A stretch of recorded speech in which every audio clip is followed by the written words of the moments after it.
Sir देखें, मोटापा जो है ना लोगों में तीन तरह का है। एक मोटापा वो है जिसमें उनके स्वेलिंग, सोजन, ओडियामा, यानी आप उनके पाँव टांग पे कहीं भी आप उसको ऐसे करके दबाएंगे ना तो वहां पे गड़ा पड़ेगा। निशान। मरीज का वजन जो है ना वो 8 से 12-14 किलो एक महीने में कम हो सकता है। डाइट प्लान देखना पड़ेगा उसको। पेशेंट है, वो कहता है जी मैं बाथरूम में बैठ के जब नहा रहा होता हूँ तो मैं दरवाजा खुला छोड़ता हूँ बाथरूम का और मैं अपनी मिसेज को बाथरूम के दरवाजे में खड़ा करता हूँ। फोबिया क्या है? कहता है मुझे ऐसा लगता है 2 डब्बे और पानी के मैं डूब जाऊंगा।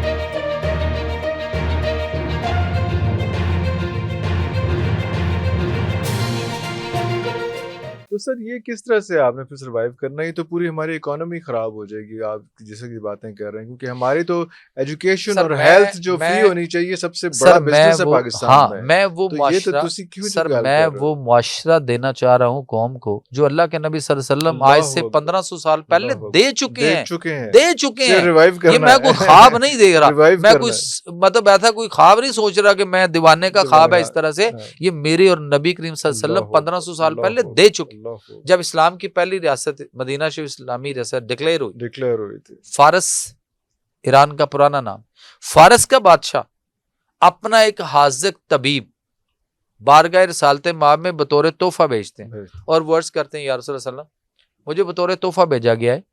मैं किस लिए? उसने कहा हजूर मुझे इसलिए मुझे आया है कि यहाँ आपकी इस इस्लामी रियासत में जो बीमार होते हैं मैं उनके इलाज मुआलजा के लिए बतौर तोहफा भेजा गया हूँ। भेजा गया। मैं एक हाजिक तबीब हूँ। हाजिक मीन होता है पूरी तरह पूरा। साइंटिस्ट किस्म हाँ का, जी। रिसर्च स्कॉलर किस्म का।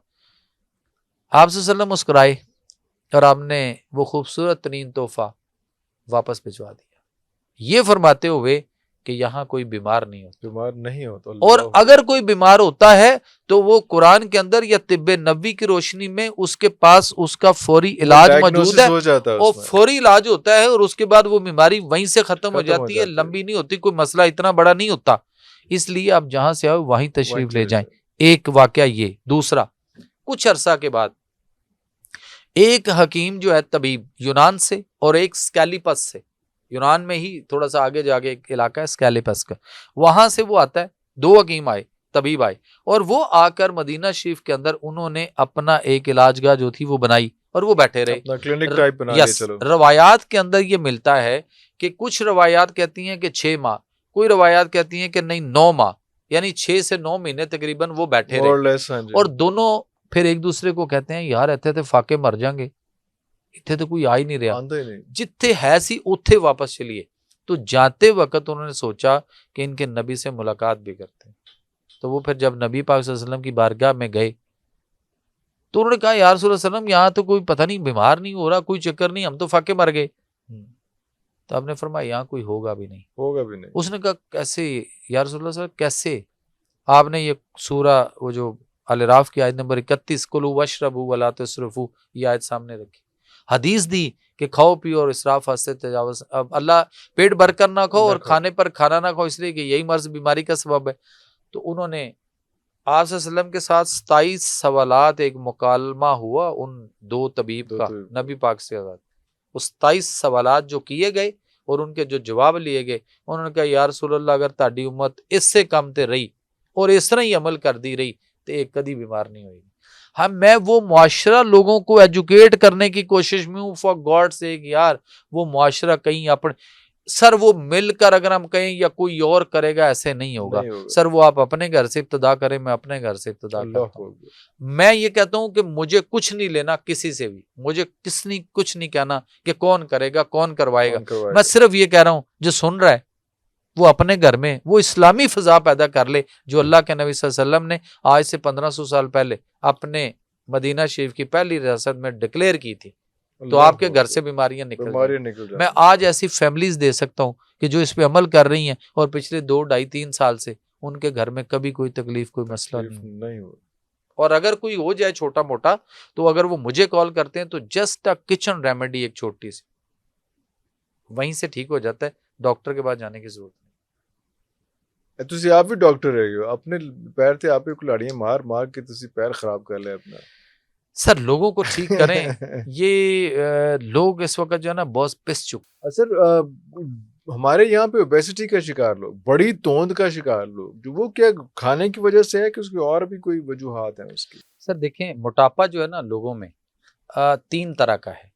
एक मोटापा वो है जिसमें उनके स्वेलिंग, सोजन, ओडियामा, यानी आप उनके पाँव टांग पे कहीं भी आप उसको ऐसे करके दबाएंगे ना तो वहां पे गड़ा पड़ेगा, निशान रह जाएगा, गड़ा रह पड़ेगा, और वो गड़ा फिर आहिस्ता आहिस्ता थोड़ा सा थोड़े टाइम के रिकवर बाद होगा, ऊपर को रिकवर, ऊपर फौरन नहीं सरफेस आएगा, अपनी फौरन नहीं वापस आएगा। नहीं आएगा। तो उसको कहते हैं सोजन वाला मोटापा, ओडियामा।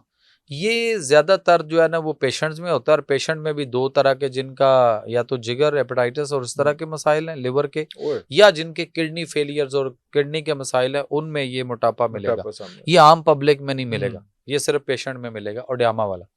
दूसरी साइड पे फिर रह जाता है जो पब्लिक है, उसमें सिर्फ 2 तरह की किस्में बचती हैं। एक वो जिनका जिस्म सख्त, कसा हुआ, हार्ड, टाइट, पेट भी आगे को सीधा फूला हुआ मटके की तरह और सीधा लेकिन टाइट, सख्त, वो भी सख्त होगा, ठीक। और ये मोटापा होगा, एक किस्म ये है।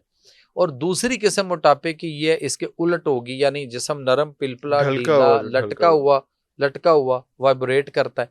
पेट उनका जो है वो नीचे को लटका हुआ लटका होगा और वो ऐसे ऐसे वाइब्रेट करेगा। हाँ। तो ये मोटापे की 3 किस्में हैं। अब इन किस्मों के मुताबिक इनका इलाज हो तो मरीज जो है वो ठीक हो जाता है। मरीज का वजन जो है ना वो 8 से 12-14 किलो 1 महीने में कम हो सकता है। डाइट प्लान देखना पड़ेगा उसको। अब वो डाइट पे अमल ना करे, वो कहे घर जाके मैंने सब कुछ खाना है, डॉक्टर साहब तुम्हारी दवाई खानी है, तो फिर तो कुछ नहीं, नहीं। लेकिन पहला जो आपने बताया वो तो जिसमें निशान रहे थे वो तो बीमार है उसमें। नंबर लेकिन 2 उसका जो भी है, होता जो है, सख्त जिस्म वाला उसका जो भी है, ठीक होता है। उसका क्या, उसकी क्या रीजंस हैं, वो क्या है उसमें? सर एक वो है जिसमें हवा, री, गैस फूलना, जैसे गुब्बारे को फुलाएं तो हाँ उस जी, तरह से वो फूला हुआ, मैक्सिमम हवा, स्ट्रेच। हाँ जी। री वाला उस तरह से। और दूसरा जो है वो उसके अंदर फैट, अच्छा, फैट्स बहुत हैं। वो वाइब्रेट करता है, नीचे लटकता है। अच्छा, और उस तरह से। स्ट्रेस लेवल से भी तो लोग उनका पेट बढ़ता है या उसमें कोई इस किस्म की सूरत हाल होती है? सर मैं जहाँ तक इसको अपनी मतलब प्रैक्टिस में देखता हूँ तो स्ट्रेस लेवल कुछ नहीं है। अगर उसका डाइजेस्टिव सिस्टम ठीक है या डाइजेस्टिव ट्रैक जो है वो ठीक है, तो फिर कोई एंजाइटी, कोई डिप्रेशन, कोई स्ट्रेस नहीं है। और अगर वहां पे कोई मसला है तो फिर उसका इफेक्ट ब्रेन पे हो रहा है और उसकी वजह से एंजाइटी, उसकी वजह से एंजाइटी टेंशन और वो हो रही है। उसकी वजह से लोग सुसाइड करने तक जाते हैं। वो आपने भी बताया, हाँ जी बिल्कुल, उसमें कि वो इस हद तक लोग चले जाते हैं, इस हद तक जाते हैं। अच्छा एक और है इनमें कि वो बाथरूम में बैठते हुए कुंडी लगाते हुए डरता है, दरवाजा खुला छोड़ के बैठता है, इतनी टेंशन जी में इतनी होता है। टेंशन। और वो इवन यहाँ तक कि पिछले दिनों मैंने एक पेशेंट देखा है, वो कहता है, मर्द है, पेशेंट है, वो कहता है जी मैं बाथरूम में बैठ के जब नहा रहा होता हूँ तो मैं दरवाजा खुला छोड़ता हूँ बाथरूम का और मैं अपनी मिसेज को बाथरूम के दरवाजे में खड़ा करता हूँ कि तुम मेरे पास खड़े रहो, इतना खौफ है। वो कहता है मैं पानी सर पे डालता हूँ तो मैं आंखें खुली रख के नहाता हूँ, और जब मैंने साबन लगाना है तो मेरी आंखों में साबन चला जाए तो कहते हैं मैं ऐसे करके डब्बा डाल के फटाफट आंखें खोलता हूँ। मैं क्या ज्यादा देर तक आंखें बंद भी ना रहे। फोबिया क्या है? कहता है मुझे ऐसा लगता है 2 डब्बे और पानी के मैं डूब जाऊंगा। बाथरूम में बैठा है, नहर में तो नहीं है। Psychological effect. ये भी आप कह रहे हैं कि मैदे की बस वजह में से बैठते हुए ज्यादा रश हो जाए या वो उसमें फ्रेश एयर ना आ रही हो तो वो कहेगा मुझे नीचे उतार दो, मुझे पता नहीं क्या हो रहा है। हाँ। अच्छा उसी तरह अगर उसी बस में 2-4 लोग एक्स्ट्रा खड़े हो जाएं तो उसको कुछ हो जाएगा, उसको भी एंजाइटी हो जाएगी। अच्छा उसके बाद वो बाई एयर ट्रैवल करते हुए डरता है। उसको घर में बैठे वसवसे आते हैं कि आसिफ गफूर जा रहा है बाहर तो मुझे ये ना हो, इसको कुछ हो जाएगा, ये खरीद से वापस नहीं आएगा, उसके बारे में वसवसे आएंगे। तो इसकी रेमेडी क्या है? इसकी सर रेमेडी नहीं, इसका है इलाज। इलाज डिपेंड करता है कि जब आप पेशेंट को देखेंगे, पर्सन टू पर्सन वेरी या करता है। बिल्कुल हर एक की अपनी अपनी पोजीशन है, अपना अपना एनवायरनमेंट, क्लाइमेट चेंजिंग अंदर की है, मिजाज है, इलामात हैं, और फिर उसके मुताबिक, उसकी कंडीशन के मुताबिक, उसकी हाइट, उसका वजन, उसकी खुराक, उसका रहन सहन, क्या कुछ लेता रहा, वो सारी चीजें वेरी करती हैं। फिर उसके मुताबिक उसकी दवाई जो है वो बनेगी। तिब के अंदर तो बनानी पड़ती है, तिब में बनी हुई इस तरह नहीं होती। तिब तो डिफरेंट इंग्रेडिएंट्स आपके सामने पड़े। सर एक किचन है, आसान लफ्जों में एक किचन है। अच्छा ये किचन जो है ना, ये कभी बावर्ची खाना होता था। हाँ। और ये किचन बावर्ची खाने से पहले ये शिफा खाना होता था। ये शिफा खाना होता जी, ये घरों में शिफा खाना होता था। आप जरा मस्जिद नबी और उसके इर्द गिर्द साहबा के घरों और वो दौर देख लें, उस वक्त कहा जाता था शिफा खाना। शिफा खाने में जाओ भाई, है। अरे वाह, अरतुल गाजी की सीरियल उठा के देख लें बिल्कुल। सर, उसमें मिलता है लफ्ज शिफा खाने की शिफा बात खाने होती की है। इसको शिफा खाने ले जाओ, तबीब को बुलाओ। हाँ, हमने वो किरदार ही सारे खत्म कर दिए, मसक करने की कोशिश कर दी, और हम उसकी जगह पे किसको ले आए? ना जिसको दवाई बनानी आती है, ना जिसको बननी पता है, ना कुछ भी नहीं। कैसे बना? सिर्फ जस्ट वो, ये सर प्रेस्क्राइब भी नहीं कर सकता, डोज सुजेस्ट नहीं कर सकता। फार्मासिस्ट का किरदार कहाँ है? आपके मुल्क में कितने फार्मासिस्ट बन रहे हैं?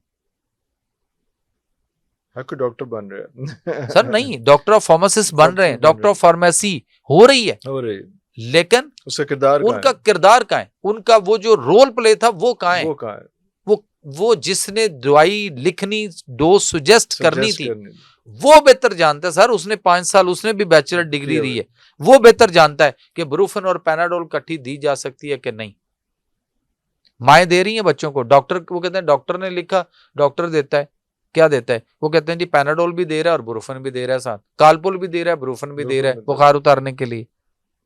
और ये दोनों का कॉम्बिनेशन जब आप इकट्ठा करते हैं तो बच्चे को निमोनिया तक जाता है, और वही निमोनिया इस वक्त दुनिया में सबसे बड़ा बच्चों में डेथ काज डेथ का कॉज कर रहे हैं। हाँ, हाँ।